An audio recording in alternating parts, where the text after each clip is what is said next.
Alison is also with us here on set, as you saw a second ago. Day's newspapers. Alison is focusing, perhaps not surprising, on these reactions to those regional election results here in France. Alison. That's right, Stuart. And as with the first round, a record abstention is really the main takeaway here, and potentially one of the reasons that Marine Le Pen's party did so poorly. The National Rally had hoped to win at least one region, but as Libération headlines here, the RN failed their test. The paper writes that in the end, there wasn't even a real competition in the PACA region, which was the one that they really had the best chance at winning. According to Libération, what kept voters away was the party's strategy of smoothing out their rhetoric, trying to seem less extreme.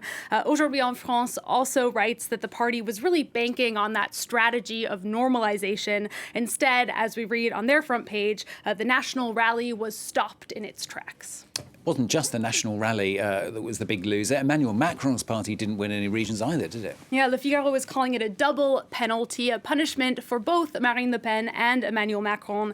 The paper writes that the president's party was a mere ghostly presence in this regional vote. In their editorial, Le Figaro concludes that anything is possible in 2022 for the presidential election. France, they say, has never seen such an open political playing field, although they note that it is somewhat of an optical illusion because just because people didn't vote in the regional elections doesn't mean that they're going to stay away for the presidential election as well. Emmanuel Macron, for one, is probably hoping that these results are not a sign of what is to come.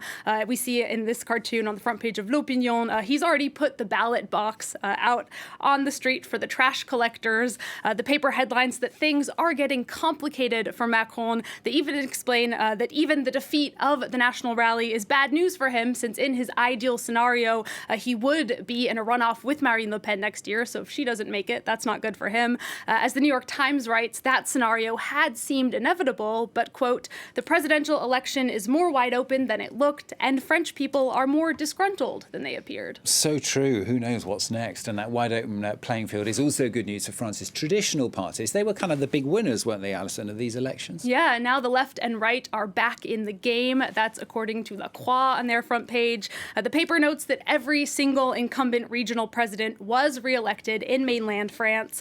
The paper is pleased that voters chose moderation and experience in favor of, in a period that favors dégagisme, which is basically kicking politicians out or draining the swamp, as some people might call it.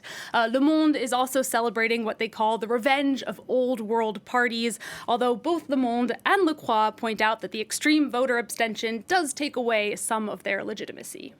Well, candidates, in fact, from France's centre-right party in particular, they kind of use this election as a springboard, really, for their presidential campaigns, didn't they? Yeah, several right-wing heavyweights won re-election in their regions. We see them on the front page of L'Orient Le Jour today, the Lebanese paper. The main ones there are Laurent Wauquiez, who's on the top left, Xavier Bertrand, who is next to him, and then Valérie Pécresse, who's the president of the Parisian region. They're all hoping to be the presidential candidate for the right-wing Les Républicains party. But, Stuart, the right is going to have to pick one of them, and Spanish paper El País warns that that process may end up tearing them apart. The paper says that the French right has been fractured by fratricidal combats for the past decade. Many see Xavier Bertrand as the frontrunner here. We see him as a cyclist in this Tour de France-inspired cartoon by Emmanuel Chonu. We can see he's winning his northern region and then continuing on to that 2022 presidential election. Macron is looking on as a spectator, and then Marine Le Pen, we see, has fallen victim to one of those mass falls that we saw on the race's opening day. Yeah, pretty spectacular stuff, weren't they? Now, we've been mentioning it throughout. We're going to end with a word on that record abstention. Can't miss it out, can we? Yeah, I can't miss it out. About 2/3 of French voters stayed home.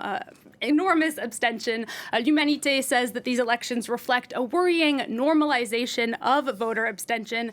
The paper calls it a civic strike. For Mediapart, this was an election with no surprises and no voters. The website chalks it up to democratic fatigue. And then we can end with a cartoon from Le Parisien that focuses on what they see as a silver lining. Abstention, at least, does not benefit the far right. In this cartoon by Olivier Ronson, these non-voters are congratulating themselves on defeating the National Rally without even having to leave the house. One of them is saying, it's the magic of working from home. Put your feet up, put your slippers on, and that'll do the job, apparently, anyway. Thanks a lot.